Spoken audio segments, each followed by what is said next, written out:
Hi. So, in today's video, we're going to talk about what happens after this election, and any resulting trials that come from whoever was mentioned in the evidence for January 6th and Trump's trial. Because there'll be Congressman A, B, C, and D. I'm sure Congressman 1, 2, and 3, and I'm sure those congressmen will eventually knock on the door from a certain special prosecutor, unless, of course, Jack Smith says, well, it's beyond our scope. So, but then it may be that they'll provide the information to the ethics committee and say this is not our scope, or they may let somebody else deal with it in the Department of Justice. So let's assume that that for whatever set of factors happens, that certain members of the House will be gone either this election or between the elections. So, and there's 147, I guess, of people who objected, but not all of them are criminals. They're just they go along to go along, or they go along to get along. But in a rational Republican Party, they'd be backbenchers, if there is such a thing in the future. 147 is a nice number for a minority, though. I say that because there's going to be a neoliberal consensus. I mean, that's what life is looking like. That the 150 so people, if they still survive, are so toxic to everybody else that they'll just say, the heck with you guys, we're joining the Democrats.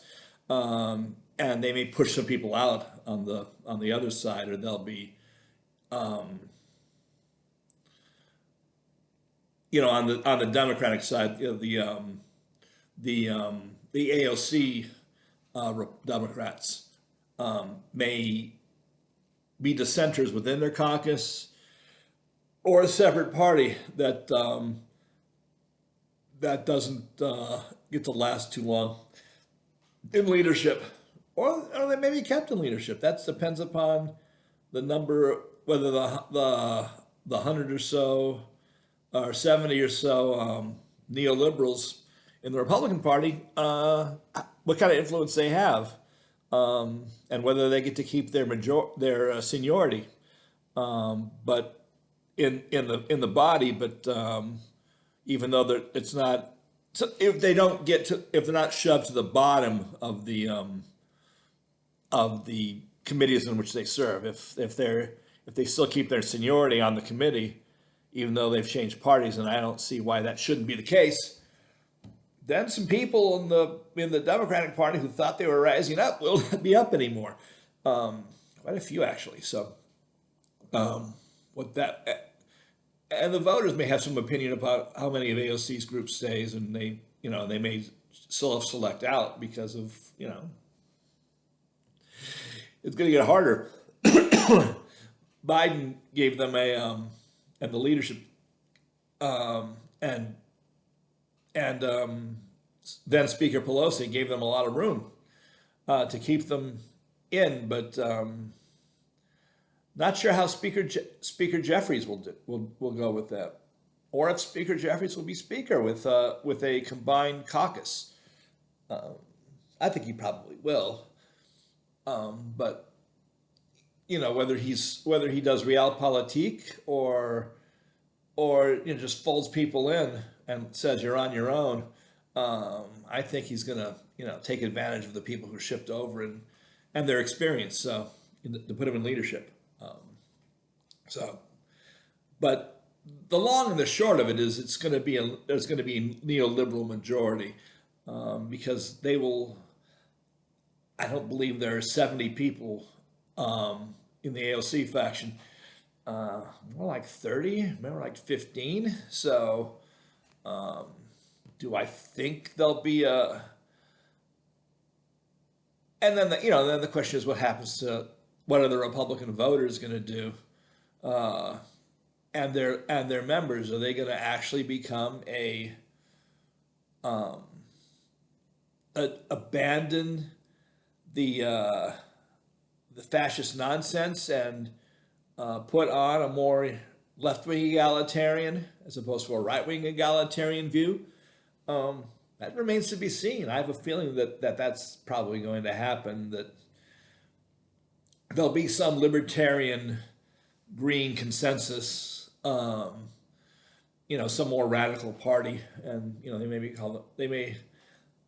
they may call themselves, I don't know, social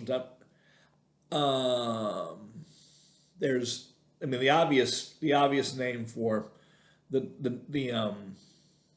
neoliberals is, the liberal Democrats, and then social Democrats or Liberty Democrats. They'll figure out something as a name, or they'll just be two parties, one on the left, one on the right, who have no guiding principle that they can agree on. I think there are, but it's hard to say.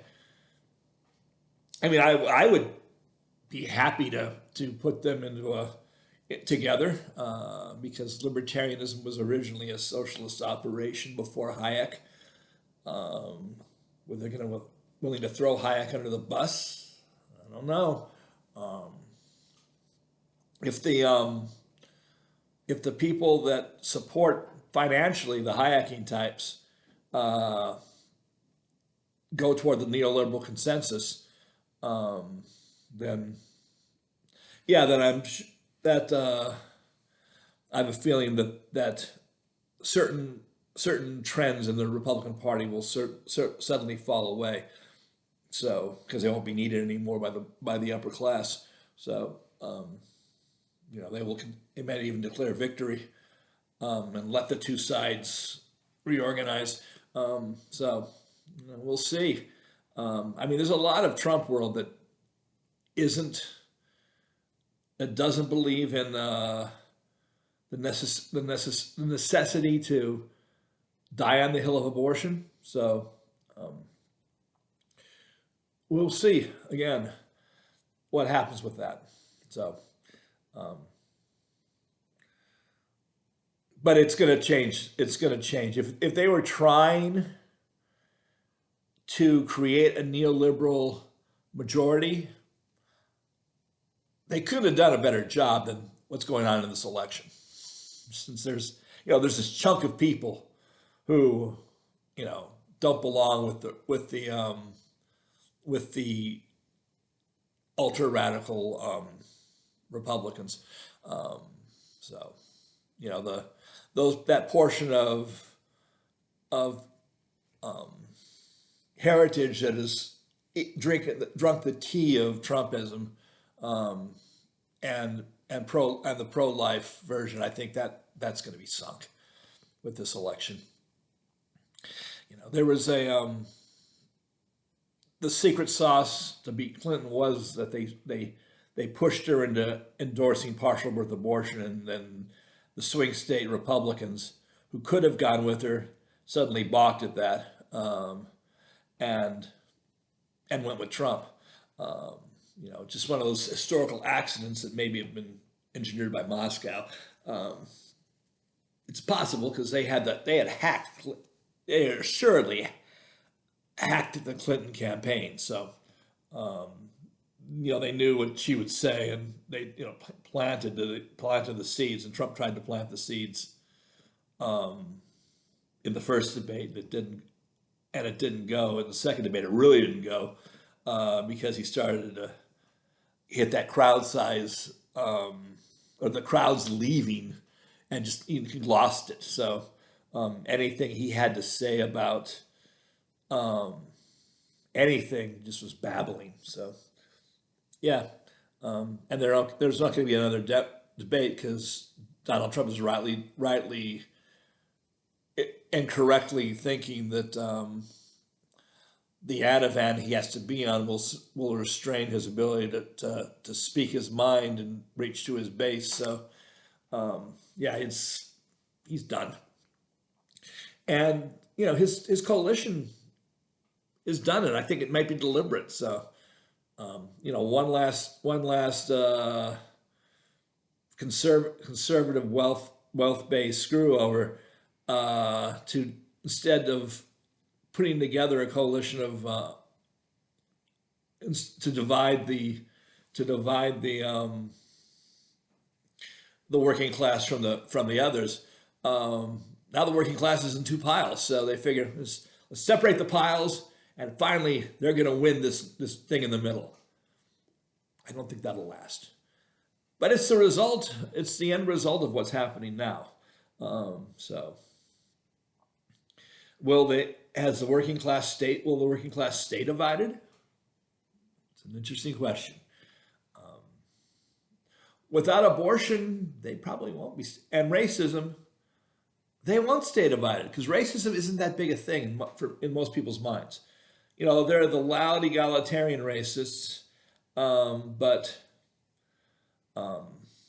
in my research, the vast majority of people just don't even want to deal with such debates.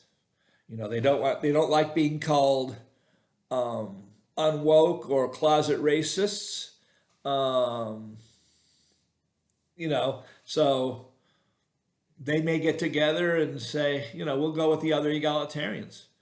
That's the natural result of putting the neoliberals together in one party, which I think is unavoidable now.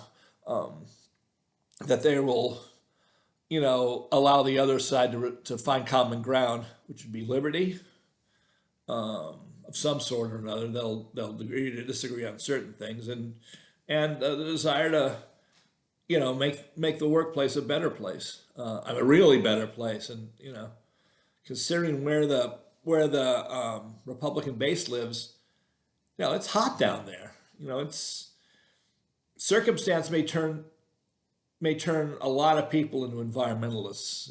You can't do 110 and then later 120 degree summers. You can't make July a hell and keep them and be worse year after year and not have people suddenly learn about a global environmental agenda. So yeah, we'll see. That may be the thing that kills that forms a consensus. The Green Democrats or the Green Libertarians. So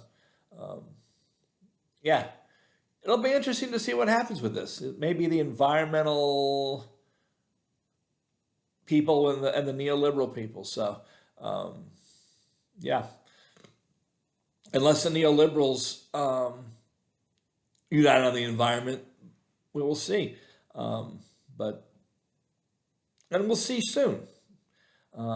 Maybe as early as this January, certainly by the next. So, unless they can, trot out the old differences, I don't think that's going to happen. So, because of the youth. Among the youth, there's certainly a on both sides, there's tolerance is their word, whether they're conservatives or Democrat or liberals. So yeah, by 2 years from now, things are going to look really interesting. So that's my thought for the day, or my my musings for the day. So we'll see what tomorrow holds. Have a good one.